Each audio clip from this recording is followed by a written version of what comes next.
think it's time for me to try to tell a story. All right. Alice Crimson pled her belly. And that's why she lived while Captain, let me spell that correctly, Captain Mad Red Crimson did not.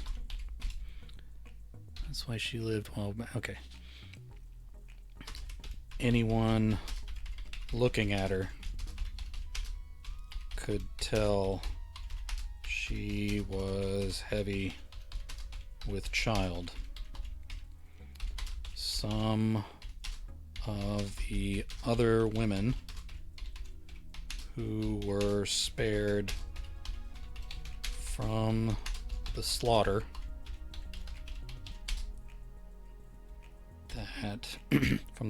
that Captain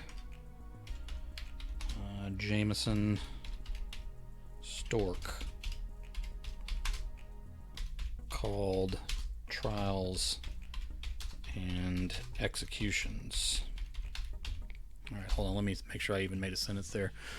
Anyone looking at her could tell she was heavy with child. Some of the other women who were spared from the slaughter that Captain Jameson Stork called trials and executions were showing less. Being with child did not guarantee that there wouldn't be atrocities committed against them before this was all over. While the cottages burned and still smoked to her back inland, Alice faced out to sea at the tilted wreckage of her husband's ship. While the cottages burned and still smoked to her back, Alice faced out to sea. Well, that's the wrong kind of sea. Homophone typos make me feel dumb, so I got to try to be sure I catch all those, otherwise I feel very foolish. Okay, out to sea at the tilted wreckage of her husband's ship. Stork's men, some of whom used to sail under the Crimson Banner,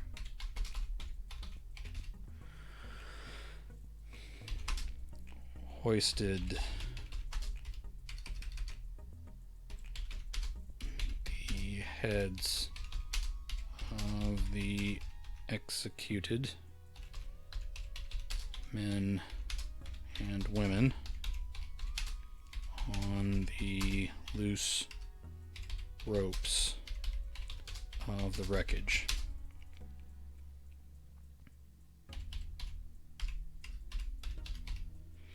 Alright.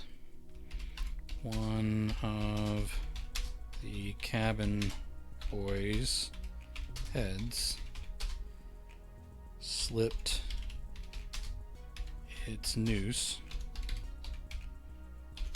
tumbled over the deck, and splashed in the water. So let's say in the waves. The men laughed over, what would you call it? Over the spectacle.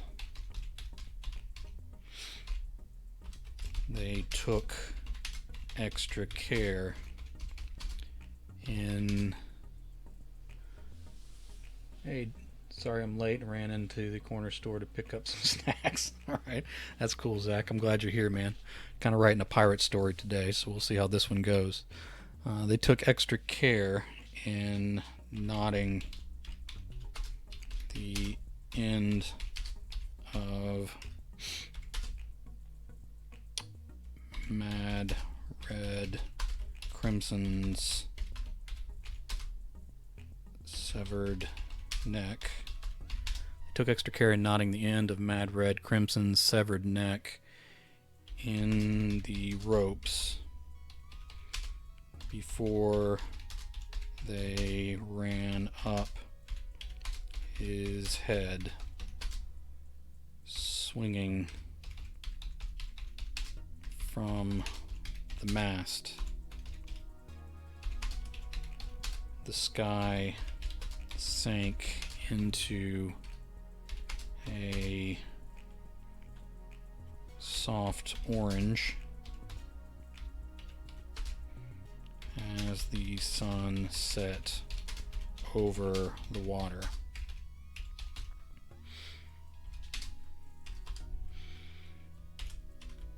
Her husband's head swung.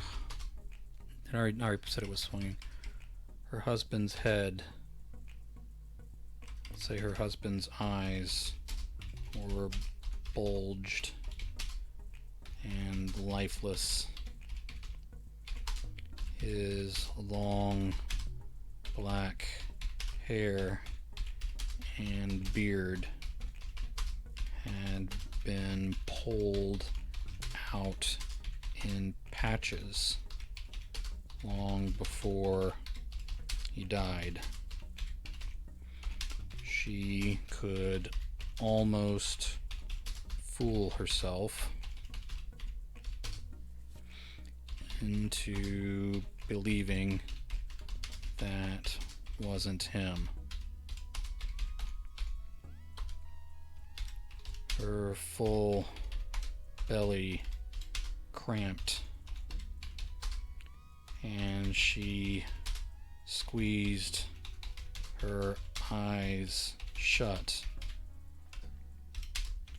as she leaned against the bars of her outdoor cage. The other women, say the other pregnant women down the line of cages. All right, let me fix the spelling thing here real quick. Down the line of cages called out to her. Alice didn't answer, but just breathed through the cramping that indicated nothing other than the stress of the day. Someone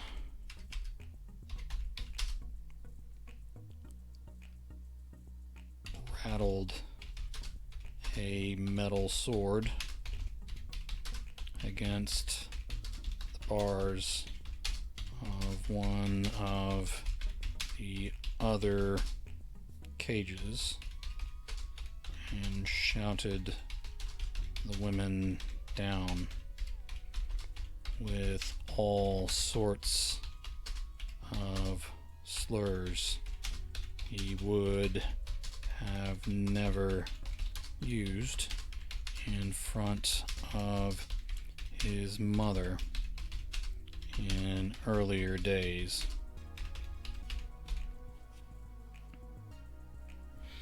All right. They placed stew and water through the bottom of the cages. The other women,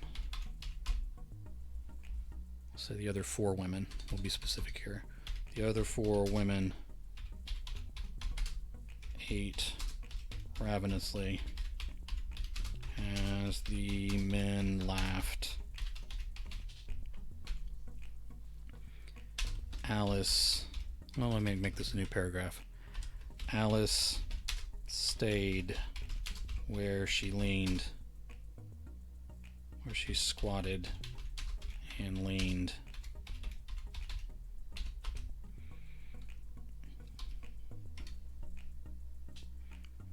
All right, Tobias Merck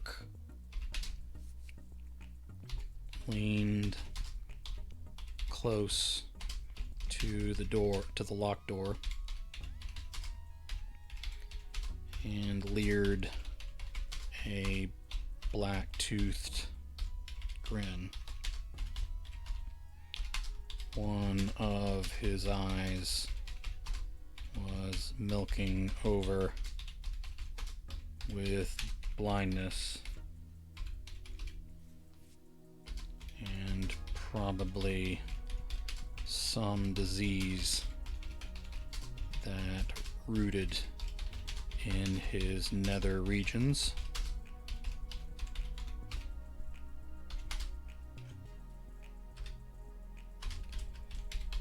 You should eat if we're keeping you alive, because you are too, then you should stay healthy as long as you might. Her eyes slid slowly open and then back closed. You sailed with him. You fought with him. You learned from him. And then you betrayed him. Merc. Tobias waved her off, even though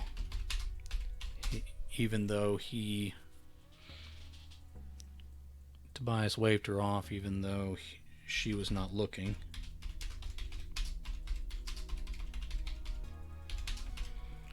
No one worked for the Mad Captain.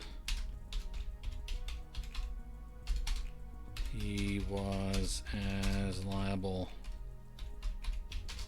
to cut your throat over dinner as to laugh at your joke.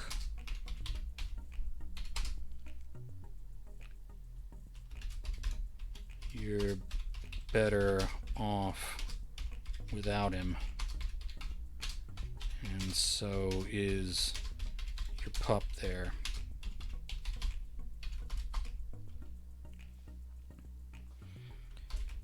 You were better off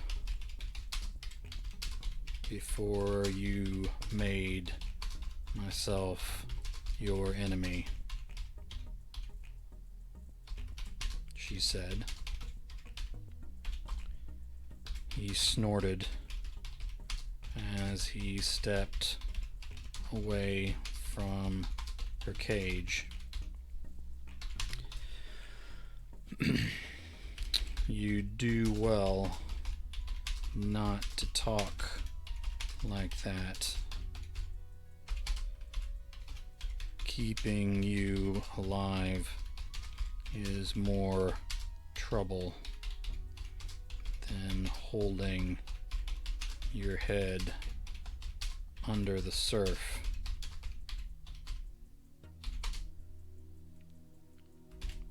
Enjoy your dinner, widow. All right.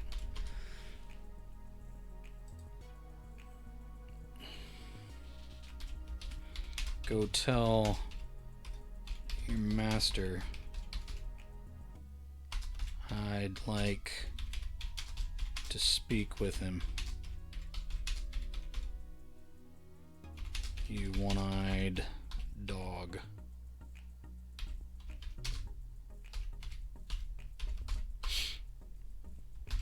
He muttered a series of words much more insulting than widow, but he went along.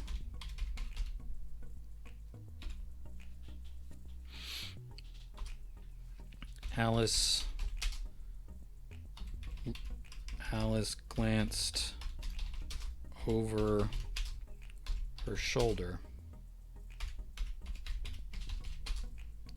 as she slipped a long, sharp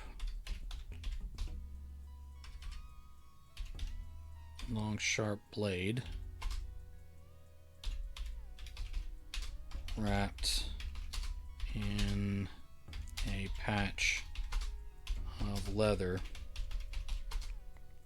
from under the girth of her swollen belly. She unfolded it and ran the blade through the stew. From there, she fed some of the brown gravy into the lock.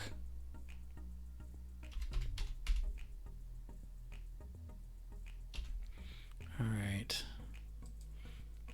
Let's say it took an effort for her to rise to her feet, even with the help of the bars. Okay, now we'll get back to her little plan here. Into the lock. From there, she fed some of the brown gravy into the lock. She dipped the blade a few more times and started painting between the edges of the gate and the cage. What are you planning, Alice?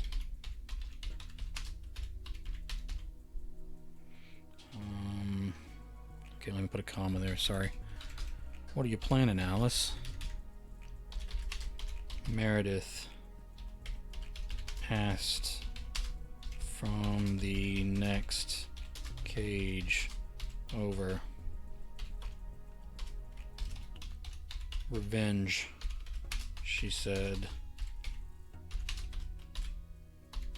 Bloody and quick for most, slow and dirty for a few.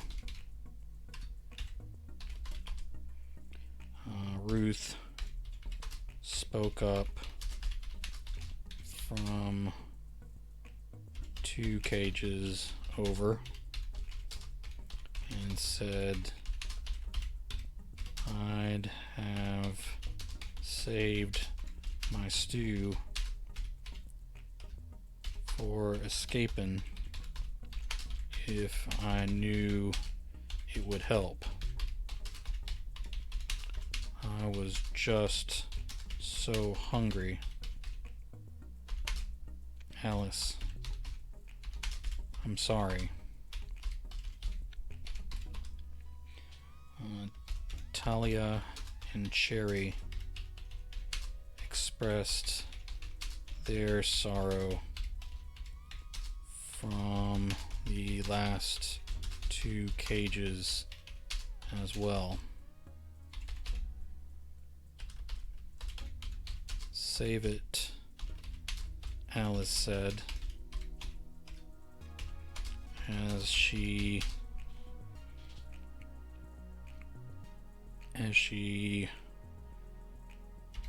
pasted the hinges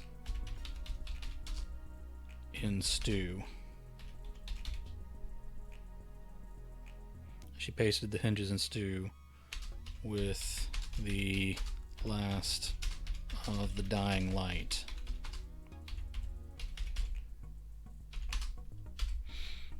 Just keep an eye and tell me when any of them are coming.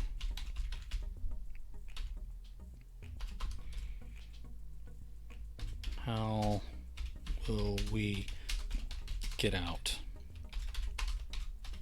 Meredith asked.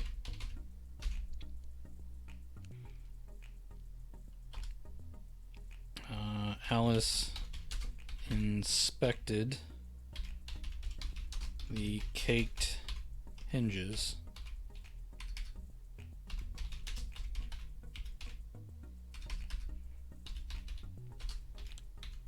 and said, "Are you in killing moods, or would you rather I come back for you when it's done?"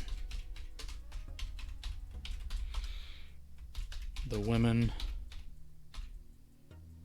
each to a person, growled out their desire for blood. Alright, Alice shushed them as she wet the blade in stew again. Alright then, the first man I kill will be the one holding the keys tonight.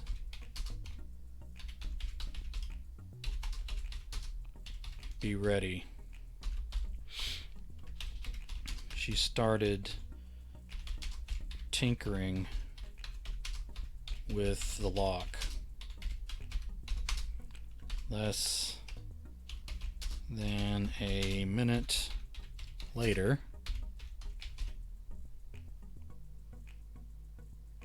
two of the women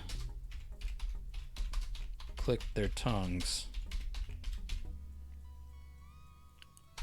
Another made a whispery sound like she was calling a cat.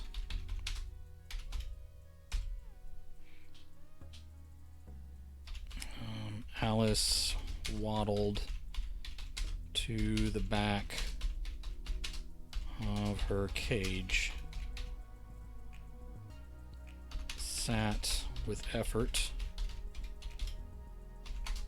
covered, no, let me make this all a series, covered her knife in leather and hid it under her belly. Jameson Stork rounded Alice's cage and crossed his arms. He stood a ways away from the bars. Maybe he respected the danger she offered. I heard you had some complaints, lady. Is it the seasoning, the accommodations, or that you think that madman you were married to deserved any better?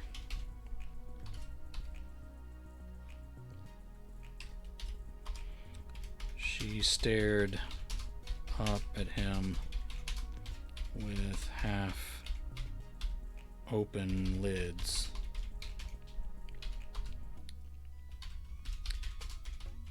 You asked for me, Alice, so out with it. You on a hunger strike?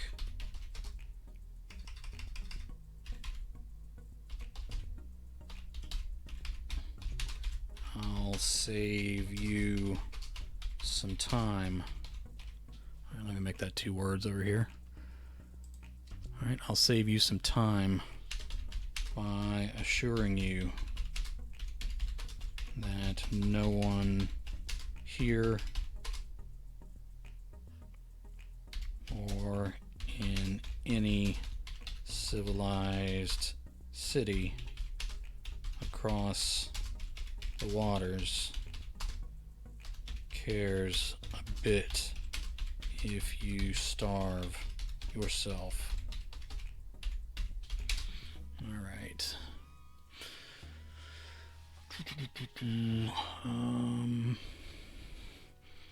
I know what you are and what you have done.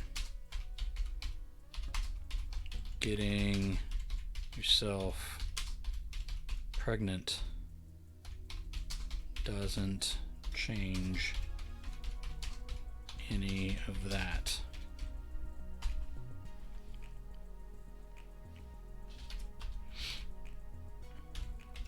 Why did you bother then? She asked. Okay, that needs to be lowercase, sorry. Why did you bother then? She asked. Why keep us alive while you kill even the boys? You complaining, girl? If it doesn't suit you, tell me which of these women you want cut open before your eyes first.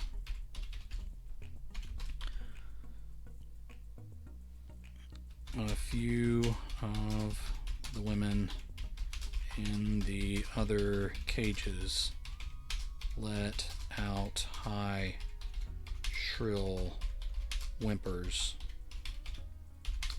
Alice hoped that was all for show, because there was hard work ahead.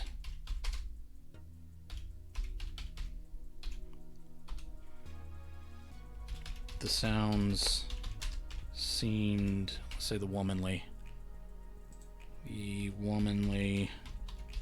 sound seemed to satisfy the captain. He smiled wide enough to show the gaps in his teeth.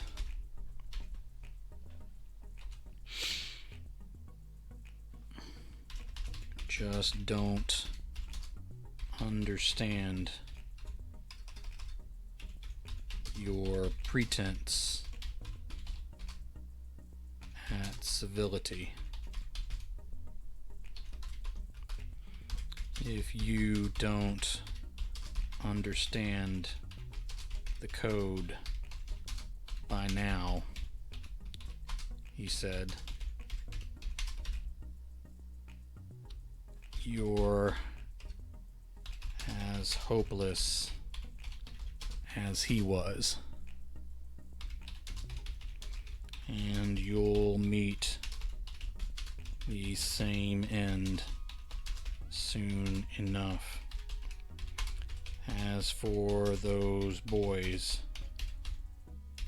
they were pirates under the Mad Captain's banner.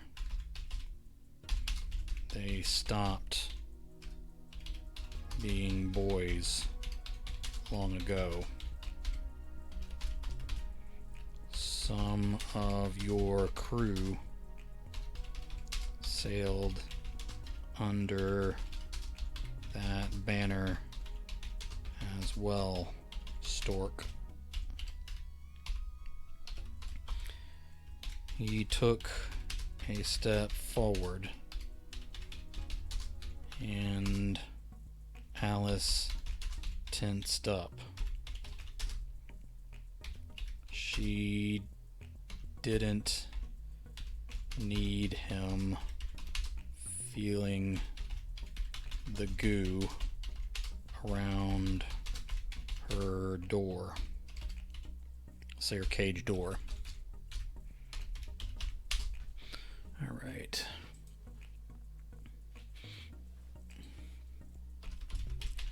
That they did. But when a man sees the light on his own, salvation is possible.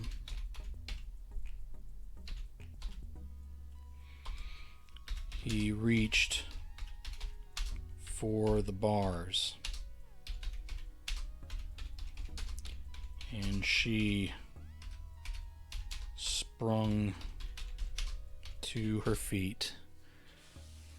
Should there not be a comma after tensed, or am I just being dumb? Okay. I don't know. I always miss this stuff as I'm going through. He took a step forward and now is tensed. I meant to put a period there. That should be 2 sentences. Thank you for catching that. She reached for the bars and she sprung to her feet. She reached for the bars and sprung to her feet at great cost, in pain and weariness.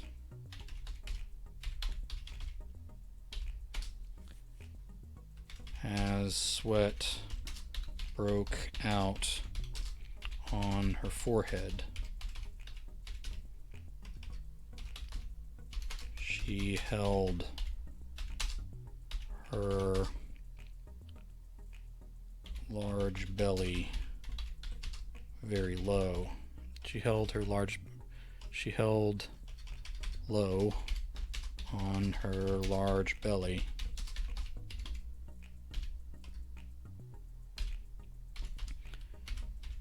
Jameson Stork staggered back a few steps and never touched her bars.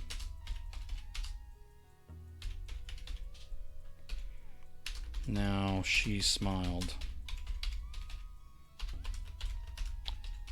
Never trust a snake, he said. You may be on your way out, but you still have some venom.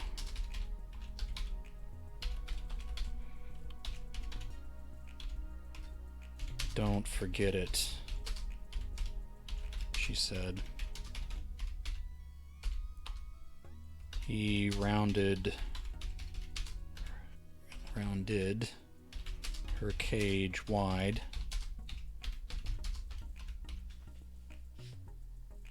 It's a word suggest. What are the dots under didn't signify? It's word suggesting that it's not a contraction. Oh, he rounded her cage wide, and she followed him with her eyes. Relax, he growled at her.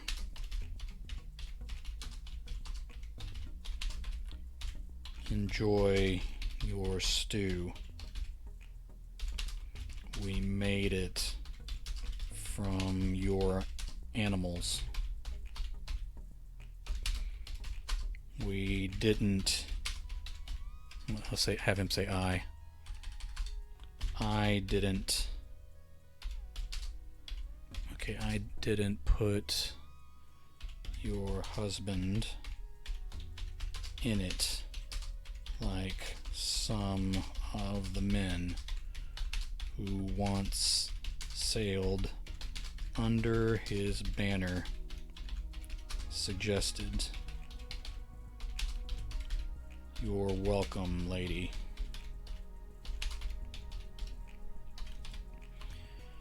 She watched him until he was gone. Then she brought the knife out from under where she held her belly.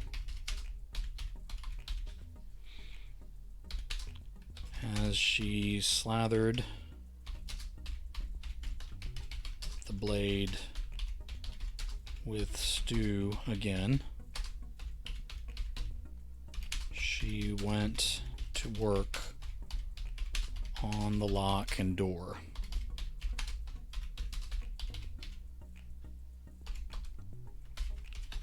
This time, only one of you give the signal. Even these idiots will catch on if we're all chirping. All right. Now she just about had the tumblers in place when Meredith clicked her tongue.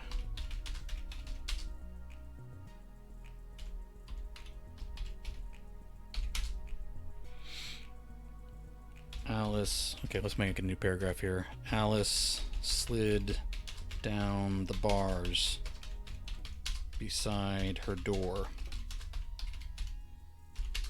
If she stayed close, they would stay back.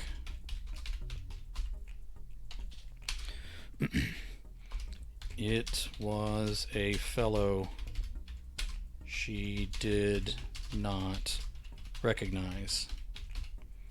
He was young, but not as young as the cabin boys, Stork's men, had killed. Keys jingled from the fellow's belt.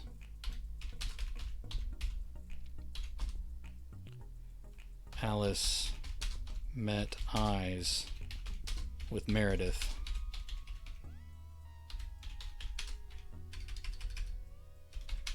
And she nodded.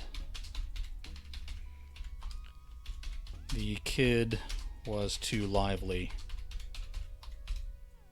He seemed wide awake as he alternated from staring dreamily over the water and watching the women too closely.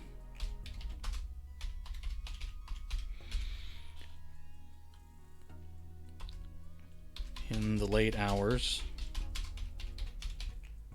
the young man was relieved by a drunker, let's say a sleepier and drunker Lucian Cable. He was also a former sailor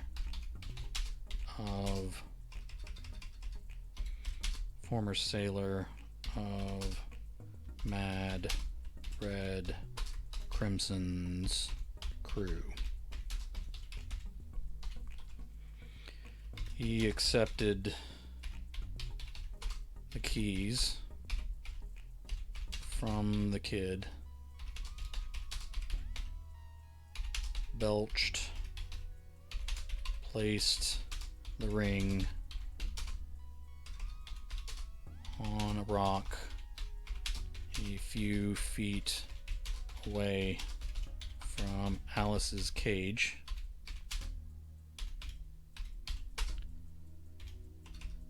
and sat down in the middle of the ground with his back, this is turning into a long sentence, with his back to the women.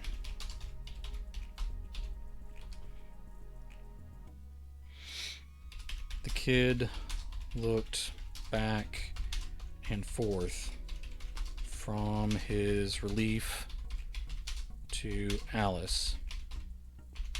She did her best to look defeated and uninterested.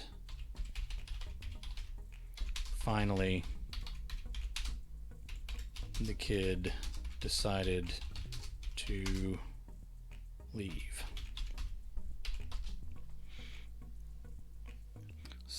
Lucian mumbled to himself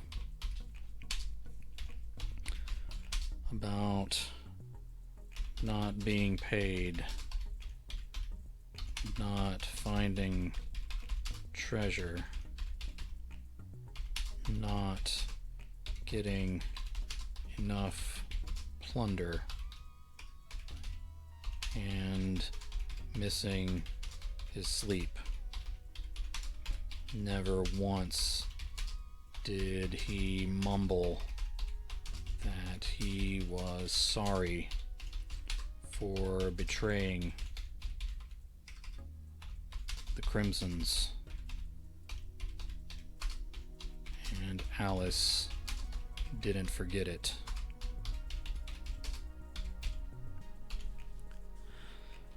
As his head lulled, she withdrew her knife from hiding, lubricated it with the cold stew, and went to work on the door.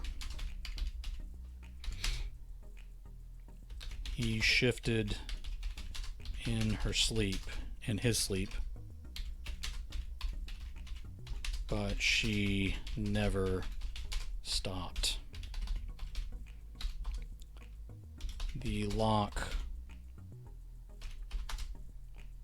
lock wouldn't give. So she went to work on the hinges.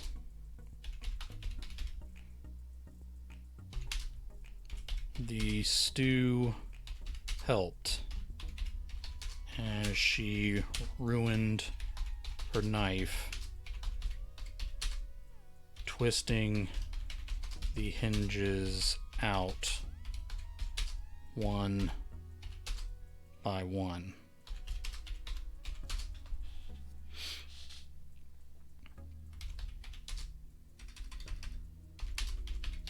The lock did snap with a quiet, wet pop once she pushed the gate outward without the hinges.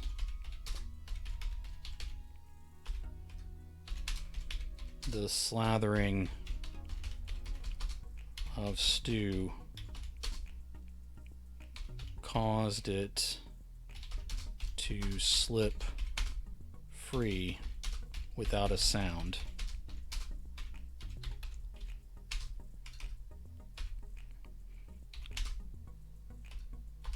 She grit her teeth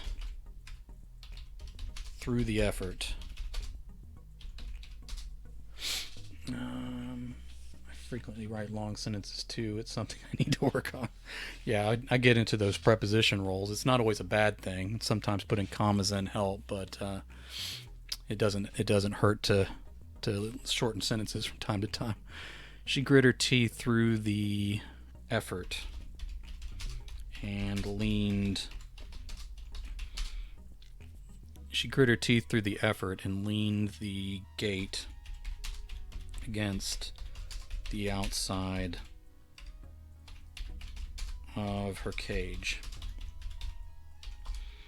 The other women rose to their feet and watched as Alice stalked up on Lucian Cable's slumped form.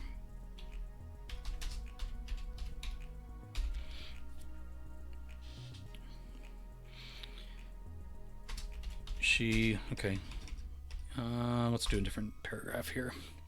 Getting into the action now. She looked at her chipped and dirty knife.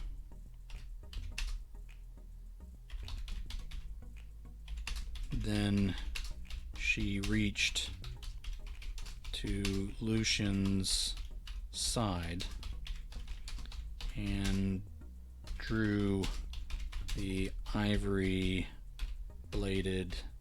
handled. You wouldn't have an ivory blade. What am I doing here? What kind of nonsense am I writing? The ivory handled dagger he had taken off a better man years ago.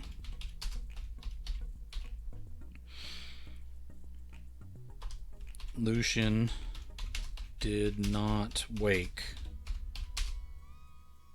until she had almost finished her cut from one ear to the other. As he choked and tried to flail away from the pain, she leaned her weight on her hand against the back of his head. It kept his dying gurgles muffled, and kept him from getting any leverage to fight. He sure did sound sorry now. Alice leaned low beside one of his ears, stretched with multiple rings. She whispered, and her breath raised goose flesh over his skin, even as he died. This will end all your useless muttering, you waste of a man. That was the final judgment Lucian Cable heard in this life. As Alice Crimson stood slowly, Lucian's corpse remained slumped exactly as he was in life. There was no difference between before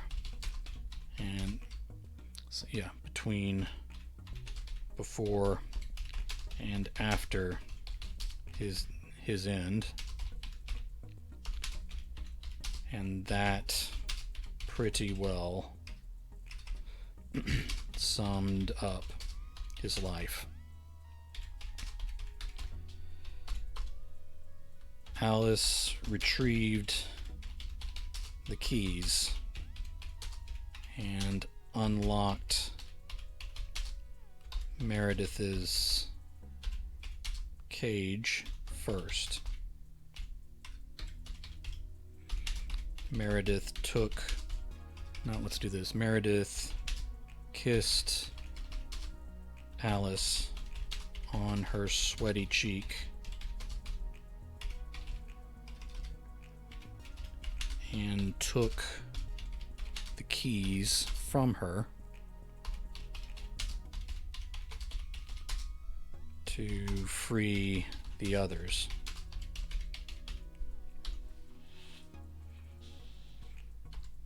The women gathered around their leader. Let's be more specific. Let's remind everybody they're pregnant. The pregnant women gathered around their leader, and Alice whispered weapons. They moved forward, and Alice signaled to the left with the ivory blade she now carried.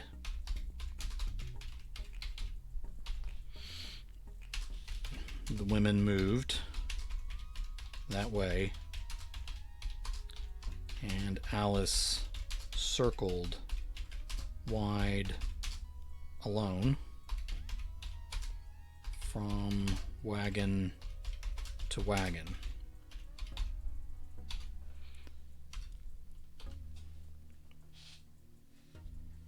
She stopped.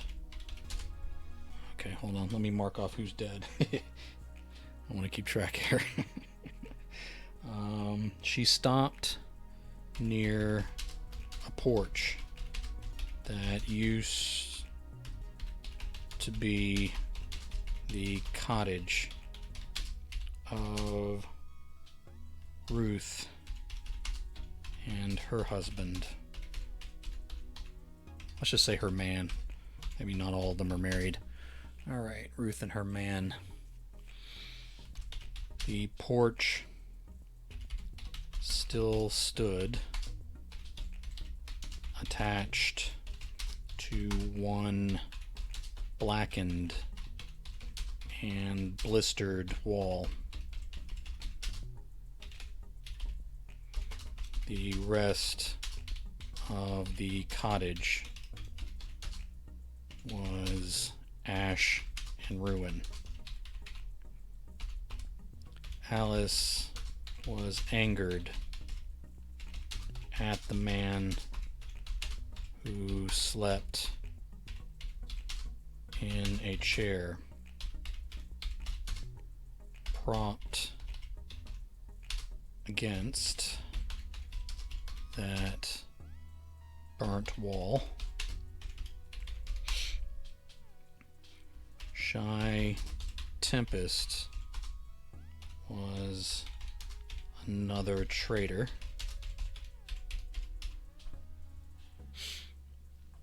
And very recent.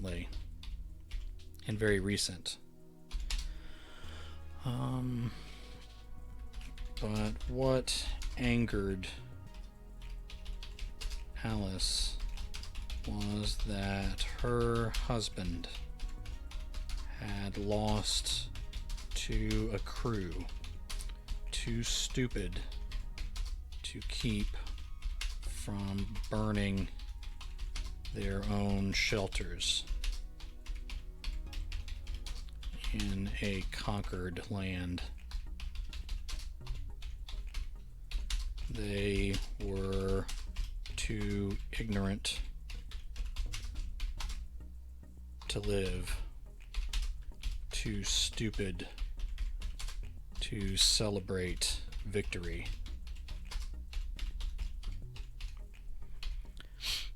Alice walked right up the porch steps.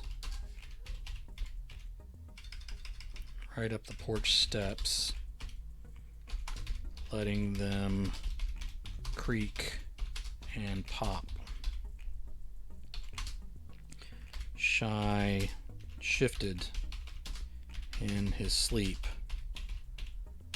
but did not alert awake. No, men trained their sleeping ears for stealth. If someone showed no reason to hide themselves, it did not trigger fear as easily.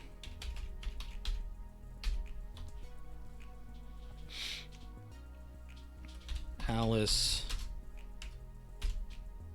took out her ruined blade and stabbed hard up under Shy Tempest's chin.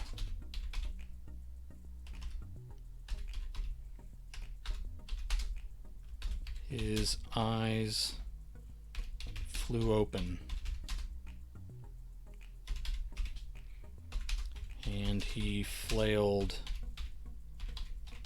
his arms, but she held him tipped back against that wall. She also angled herself so the dying fires deeper in the camp showed her face clearly to him. She leaned in close and said, all right, what would she say to this guy?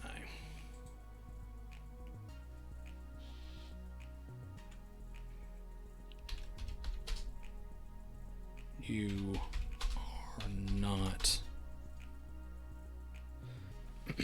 I may have to come back and decide what she says to him. She leaned in close and said, you are not a pirate. You are not even a man. That may not be it, but I think that'll do for now. Alice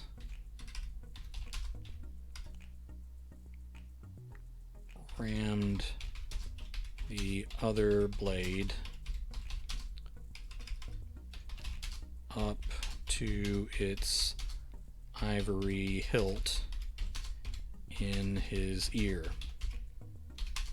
He convulsed and thrashed a little, but finally settled into death. Hope this isn't too bloody for anybody watching. Pirates aren't being nice to each other. Alright, he convulsed and thrashed a little, but finally settled into death. She withdrew the ivory. Okay, hold on. Let me spell this right. She withdrew the ivory. Come on now.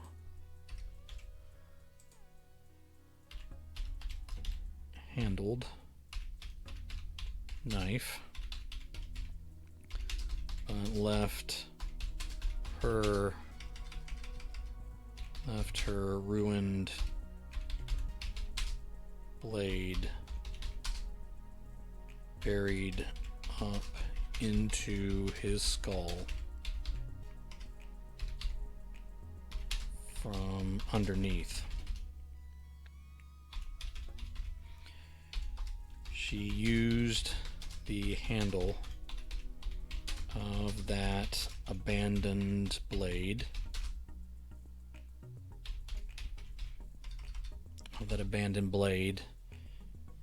to bring his chair back to all four on the floor and eased him down. I didn't even come close to spelling that right. Eased him down to the porch boards where he bled into the dark gaps.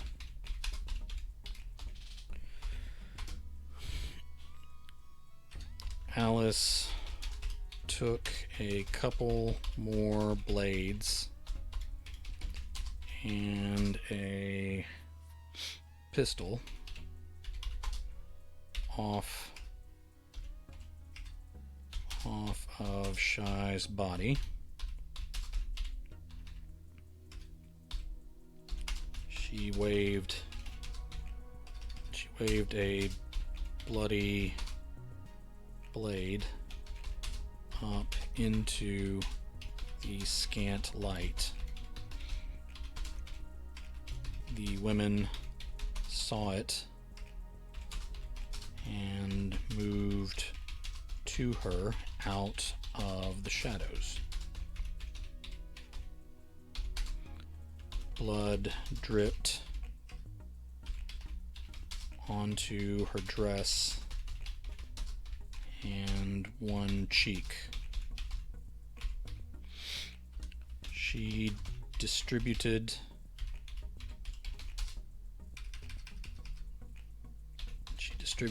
the weapons.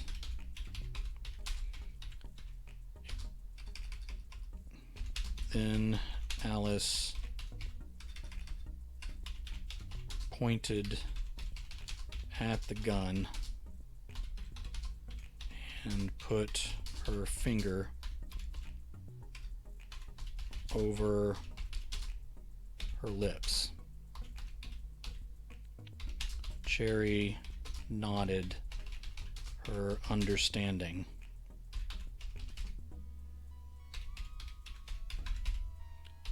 As Alice brought her finger away from her face, she had painted her lips with the mixed blood of Lucian and Shy. As she turned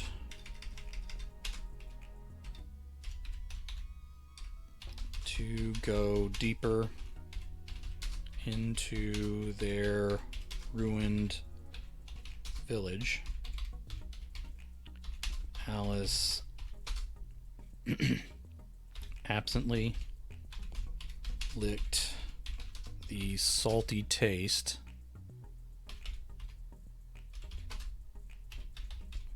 from her mouth.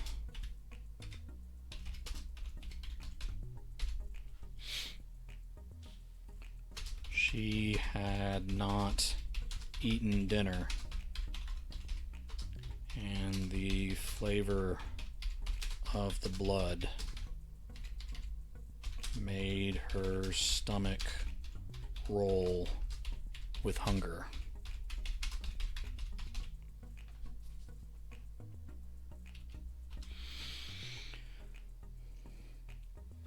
Much of Stork's crew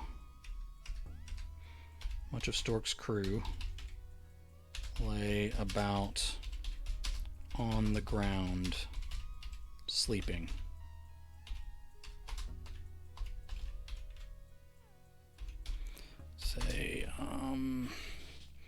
Alice moved from one to the other,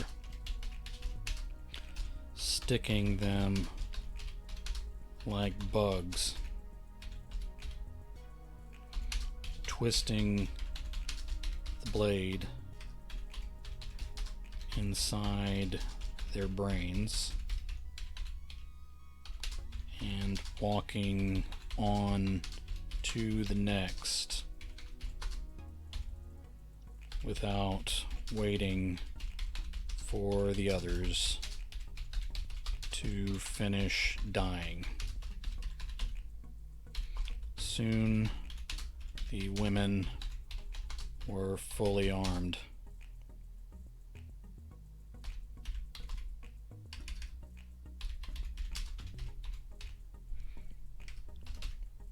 Alice carried a sword with a curved blade along with her dagger.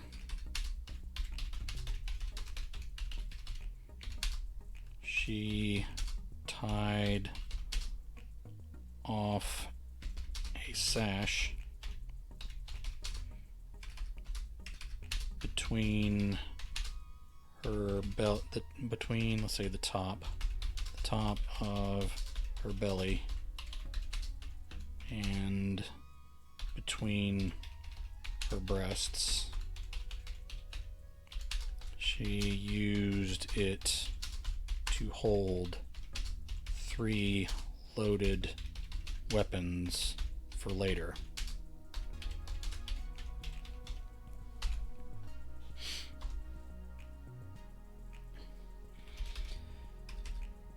As the women slipped in and around the structures where men slept off the stores of rum they had stolen and drank too much of. Ending a sentence with a preposition. That's dirty work right there. All right. As the women slipped in around the structures where the men slept off the stores of rum they had stolen and drank too much of,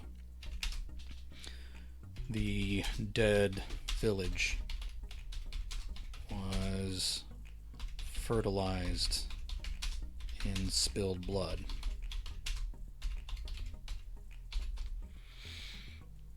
As they moved toward a surviving cottage on the far side of the camp, where a fire still flickered within a ring of rocks. I got too many as's here. I'm going to need to break up sentence type, but I'll probably do that during the editing. As they moved toward a surviving cottage at the far side of the camp where a fire still flickered within a ring of rocks, the kid who had served first watch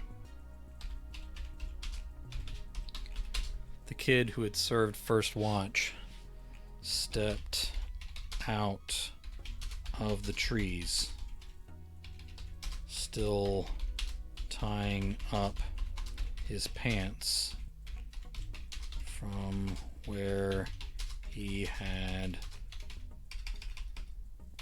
relieved himself.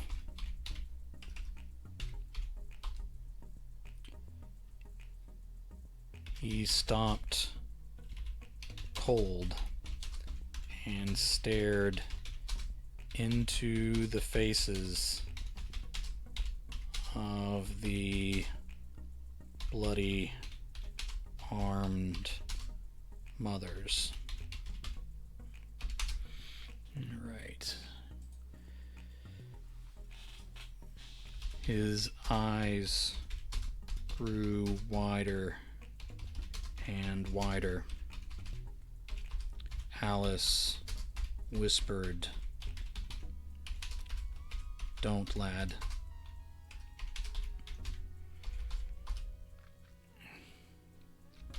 He turned and ran toward the light, screaming over and over, "Alarm."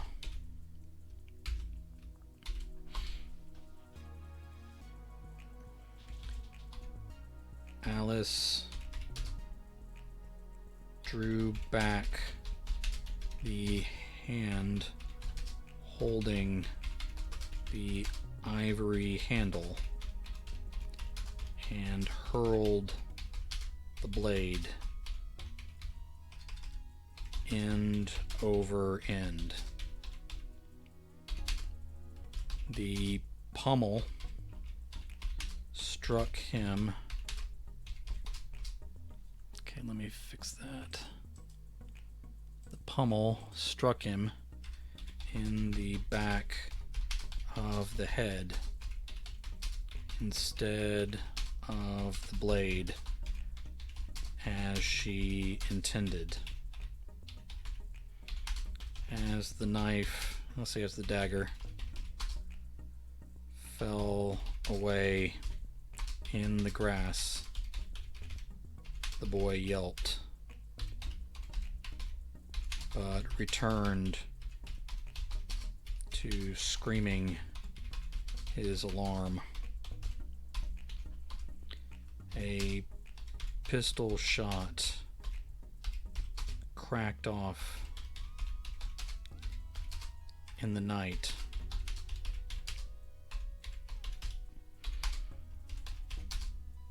kid's skull. Alright, let's get bloody here. The kid's skull came apart, and he dropped his pants around his knees as he pitched forward to the ground and relieved himself a little more in his death. Alice looked at Cherry, who held the smoking gun. Cherry shrugged, and Alice nodded back, pulling a pistol of her own to replace the knife, the dagger. Men scattered into the light. The women planted themselves in the path with their legs braced wide apart. For the ones further along,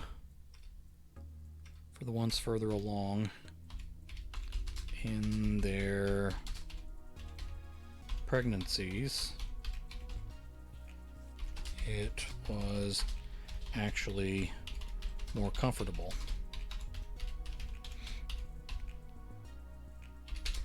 Alright, let me fix a spelling here. Alright. It was actually more comfortable. Okay, let me do a new paragraph. They took careful shots and wasted few rounds as they brought the men down one after the other. As a few started to shoot back, once they figured, I'm doing a lot of as here, I'm going to need to fix some of that. As a few started to shoot back, once they figured out where the attack was coming, the women split up and moved into the shadows. A few frightened men charged into the women's killing zone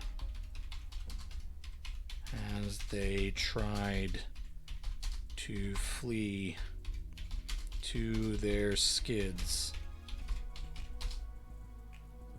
along the shore.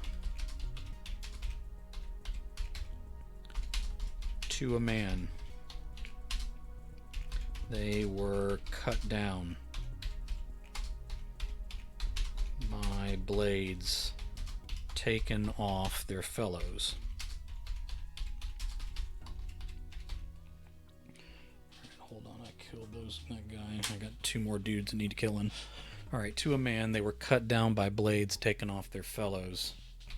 Each woman took the time to turn their dying eyes up into the killers' faces so they would know they were killed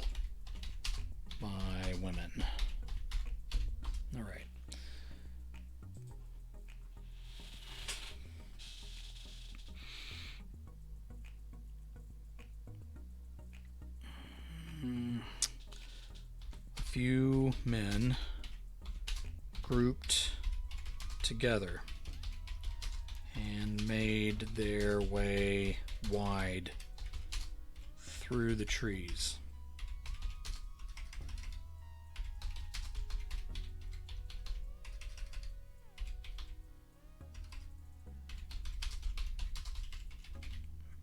From her cover.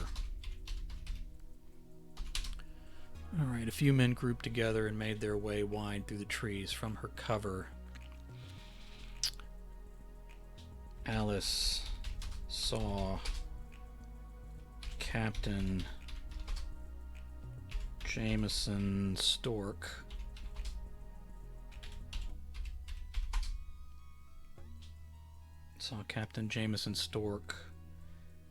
and crewman Tobias Merck among that group. All right, we're getting in the home stretch here.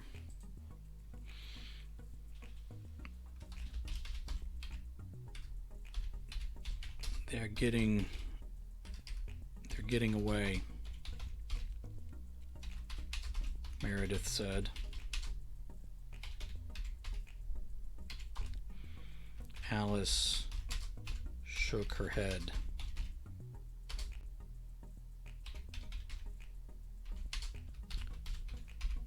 Take Cherry and follow behind them. Waste a few shots to drive them on, but do not get close or let them double back on you.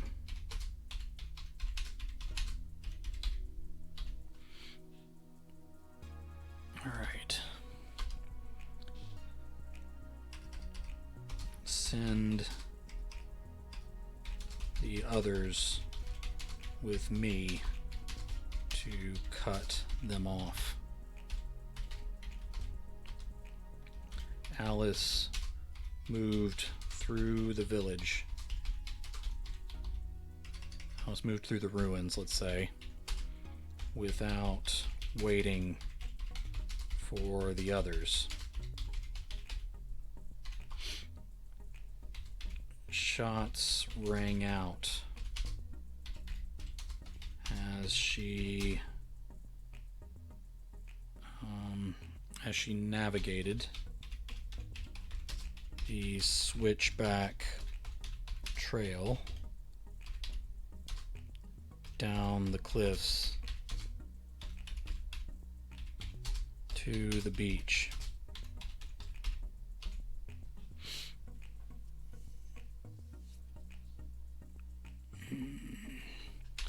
Across the water, the anchored ship that Jameson Stork had named Blackbird Glory. Across the water, the anchored ship that Jameson Stork had named Blackbird Glory started to light up with the small crew left aboard. Alice started, say, sadness.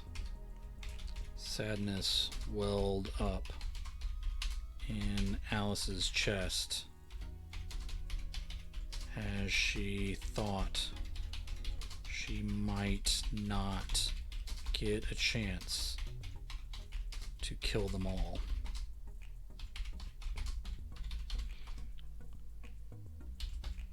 Two men rose up from the small boats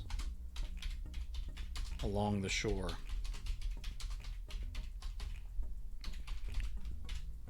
Who goes? One of them asked with a shaky voice.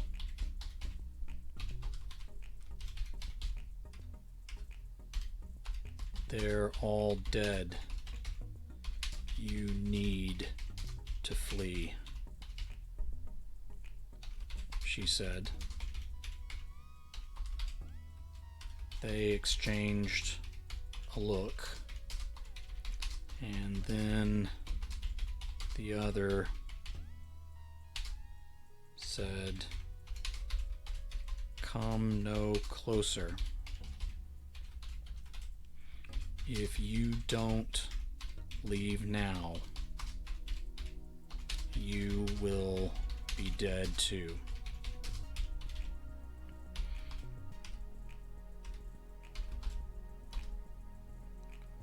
One man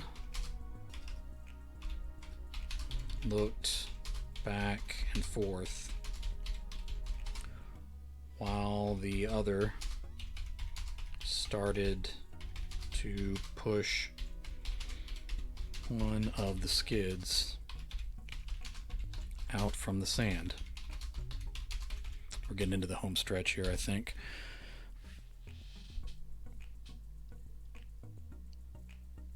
Alright, Alice cut one and then the other.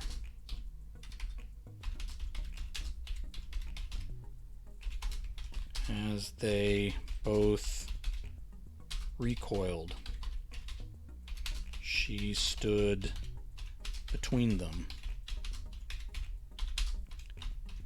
and stabbed one and then the other. They fumbled.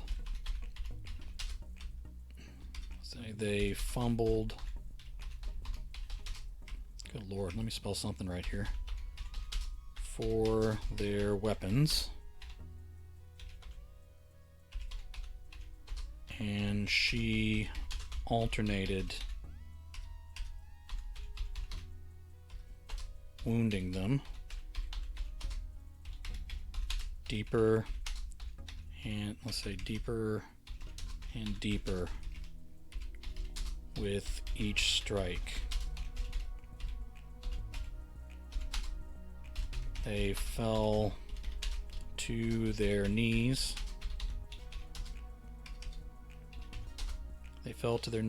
And then their sides before she left them be. Alright, let's see. Meredith and Cherry went one way, so Ruth and Talia walked out on the sands as the cries of the last men echoed over the water from the top of the cliff.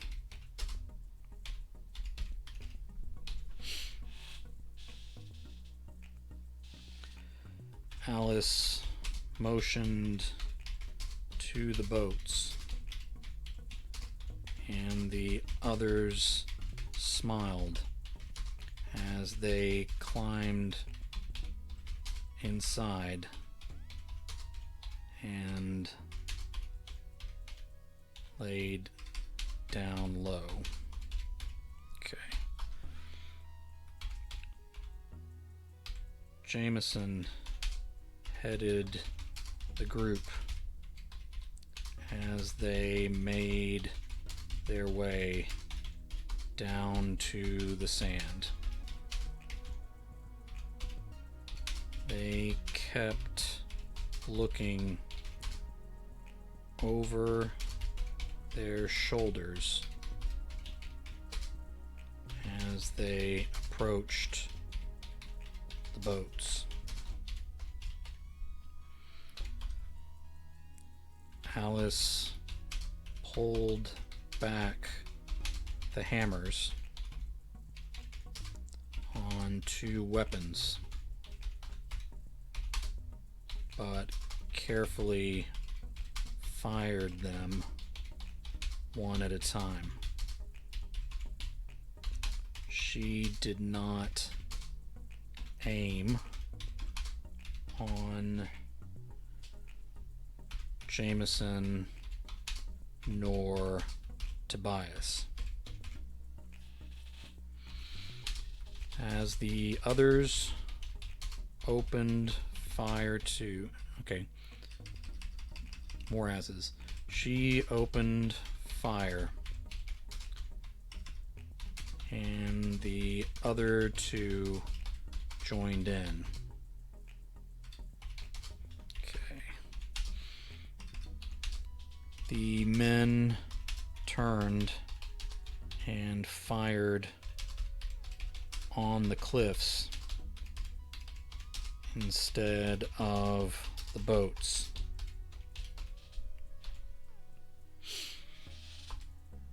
As the the men fell and cried as they perished. Tobias lost a kneecap to Alice's final shot. Tobias lost a kneecap to Alice's final shot.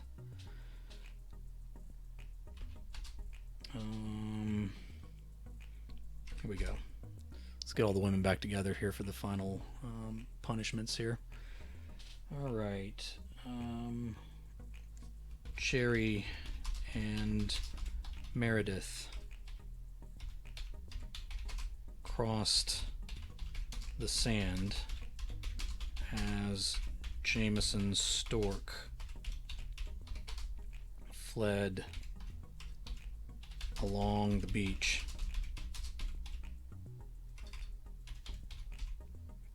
He turned back with 2 weapons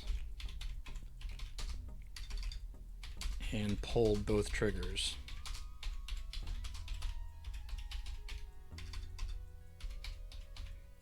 They clicked empty, and he dropped them. They clicked empty, so he dropped them.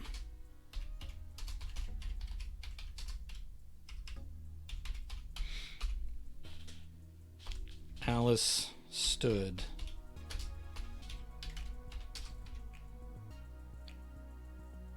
Alice stood while the other women silenced the crying men.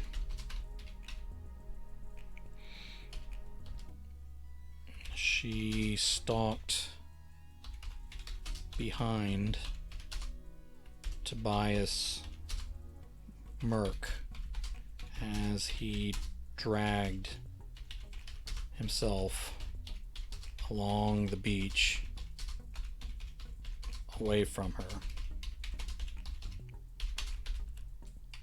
He mumbled over and over,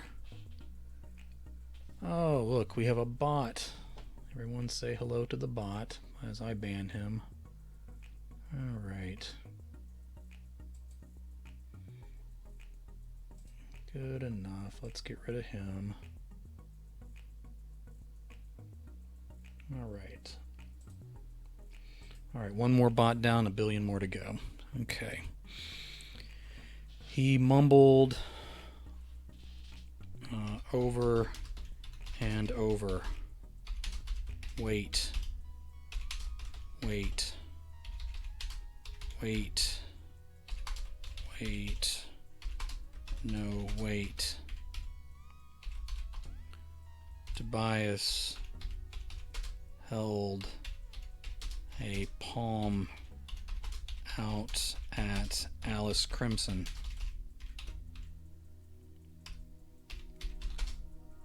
Like that could stop her.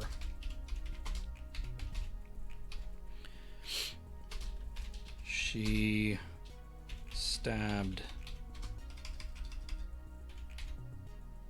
through the bottoms of his boots, and he whimpered.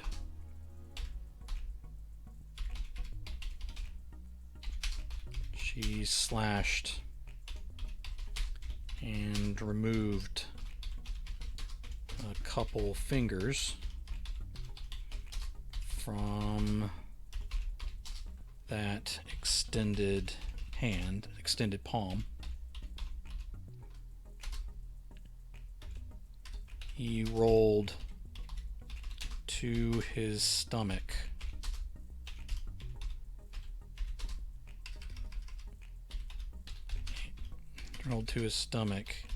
And cried into the sand.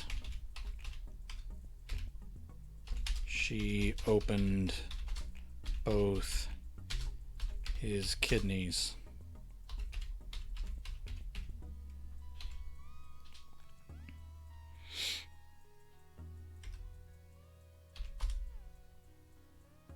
She used the point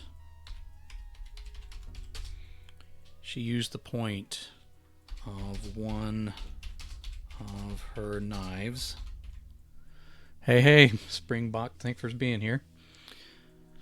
Alright, she used the point of one of her knives to pin down his tongue inside his open mouth to silence him.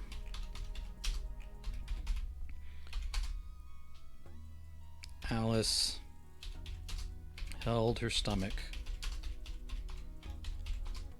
as she leaned close to his ear.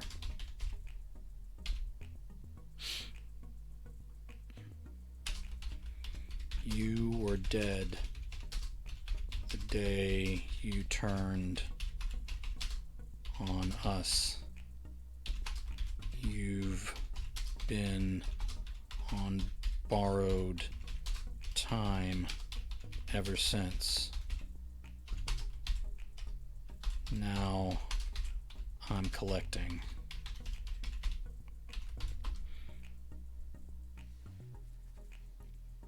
He whimpered, and she opened his throat before stepping over him.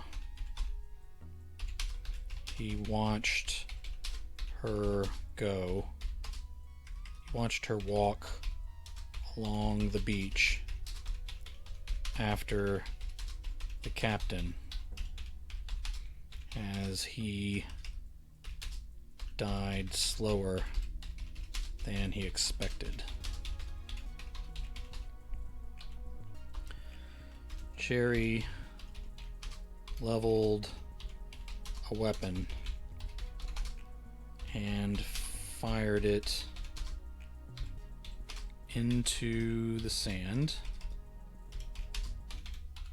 to the left of Jameson Stork. He waded out into the water and clambered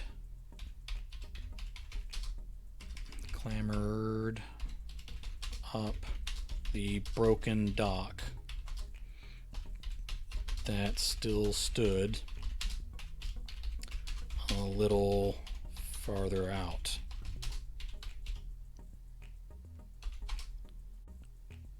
Alice turned toward him, and he climbed up the side of the wreckage of the wreckage. Yeah, okay. Made sure I spelled that right. Right. I'm going to get this captain finished off here and finish up Alice's revenge. He waded out into the water and clambered up the broken dock that still stood a little further out. Alice turned toward him, and he climbed up the side of the wreckage. We need to name this ship. Of the Mad Red. No, they wouldn't name it that. They would name it something Crimson. The Crimson. I'm not going to. The Crimson Sail. All right. We'll probably name it something else later. We should have thought out these ship names beforehand. Alice stepped from pillar to pillar in the water because she knew where they were. All right, hold on. She knew where they were. Okay, she climbed up the side as well,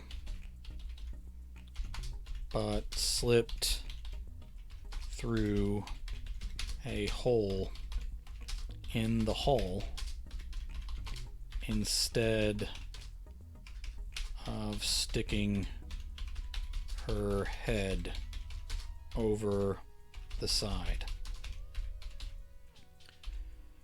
She heard Jameson's boots thump on the deck above her.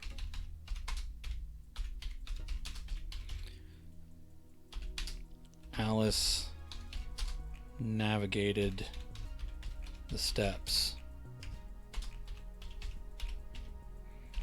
She walked through her husband's cabin, ignoring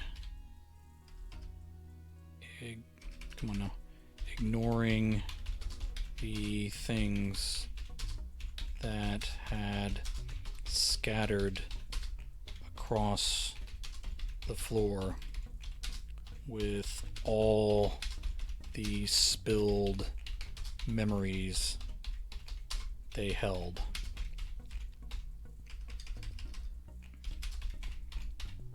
Okay. She used the secret door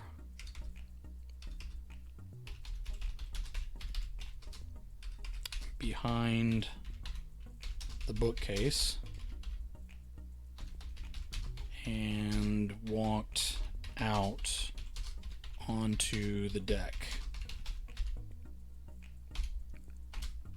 Jameson. I'm spelling his name the same way every time. Yeah, okay. Jameson swung his sword at her neck, but she ducked and sidestepped.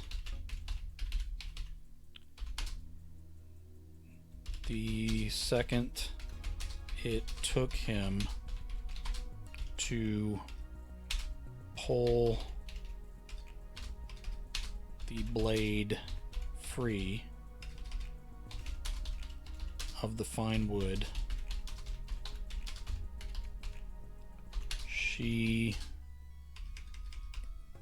the second it took him to pull the blade free of the fine wood, she had retreated out of range across the tilted deck.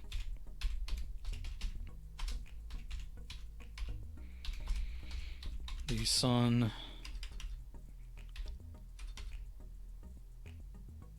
the first rays of morning sun cut across the top of the cliff behind her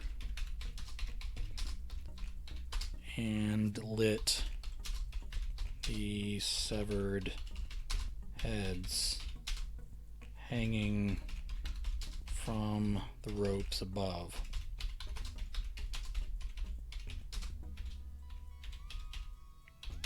She knew her husband was among them. She knew her husband was among them, but she wouldn't look.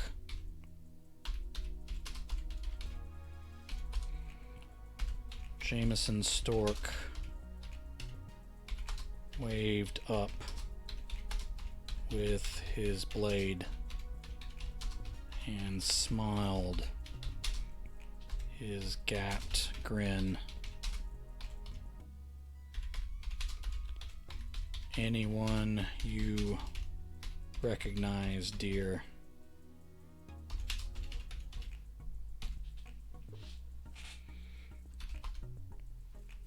She, squared her feet and said, "I only see dead men."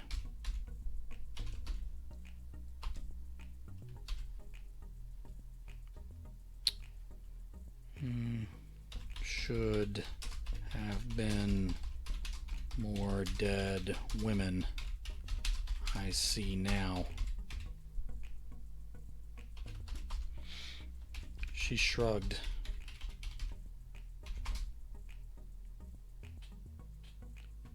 You might as well surrender. The last of your crew is leaving you.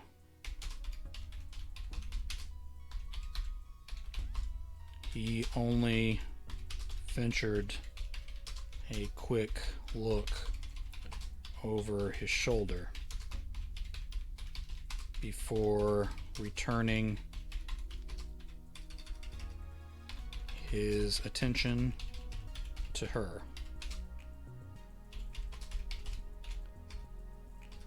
It was enough to see that the skeleton crew, alright, let me spell skeleton correctly, that the skeleton crew had pulled anchor and was sailing away without him.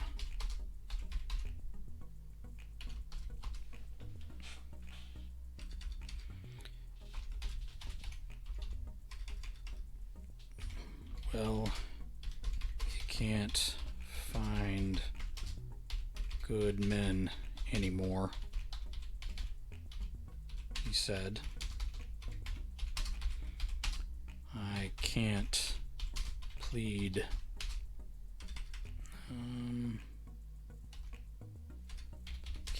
my belly like you did.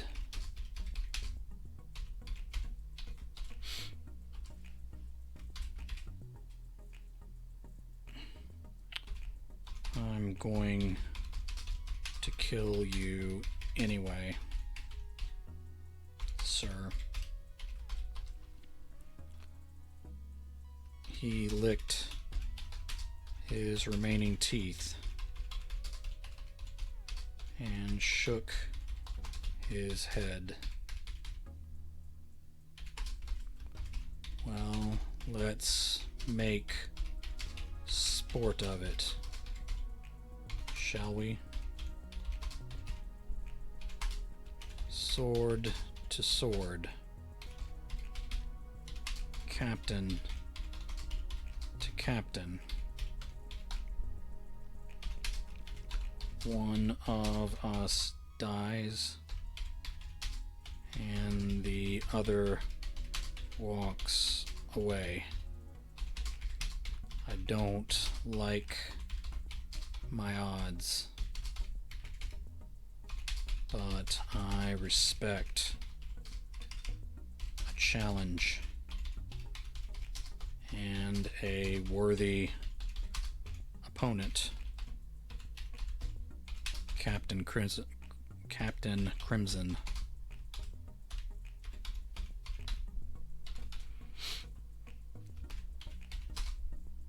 She lifted a pistol instead of the sword and shot him in the groin.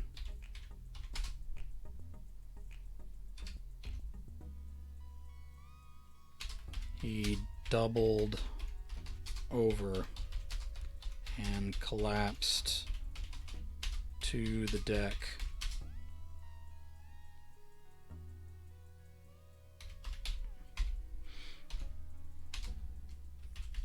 The sword slid a couple feet away from him.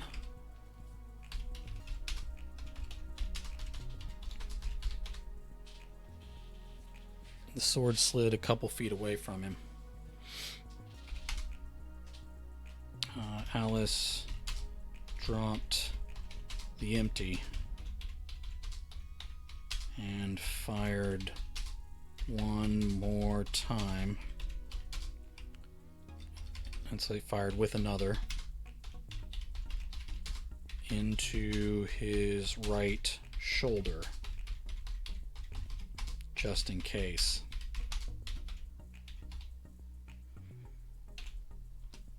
As he screamed and cried, she rolled. Alright, need a lowercase here. She rolled him with her foot off the side with a crash into the dock. Alice climbed down slowly.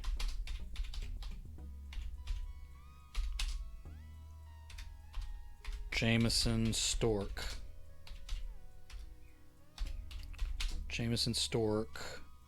tried to crawl over the side of the dock to drown himself.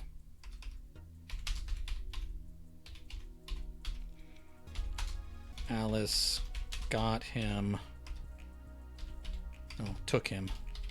took him by his collar and dragged him toward shore.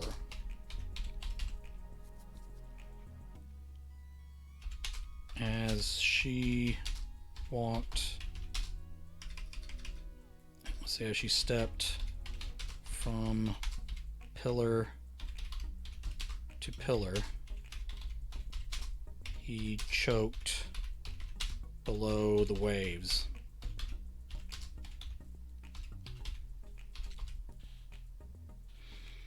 The other women helped her drag him out on the sand. From there, they took turns taking him apart, piece by piece.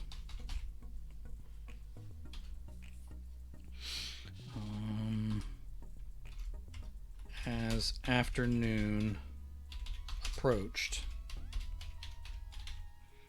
Meredith broke away to gather supplies to cook a nice lunch for them all on the beach.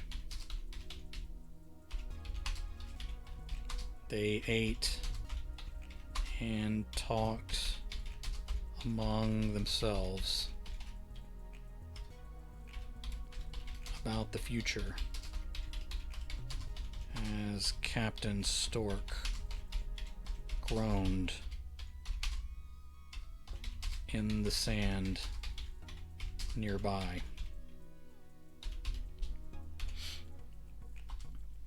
After eating and refreshing themselves, they returned to skinning him alive.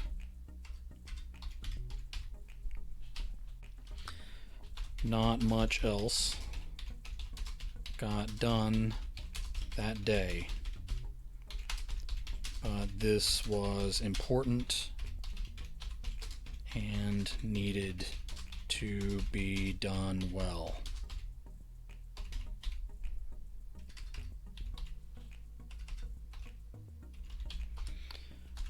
Before nightfall, they took down the heads of their men and buried them. They left Jameson Stork's mutilated body along with his men to be finished off by the scavengers from the water.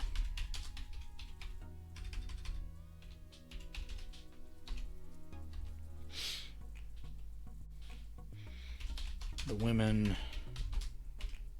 returned to their village. They built a small shelter to share. No, there was already, say they shared the last standing cottage, but they set about repairing.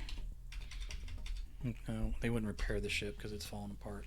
The women returned to their village. They shared the last standing cottage, but they set about building a new ship from the old. There was more business to finish beyond the shore.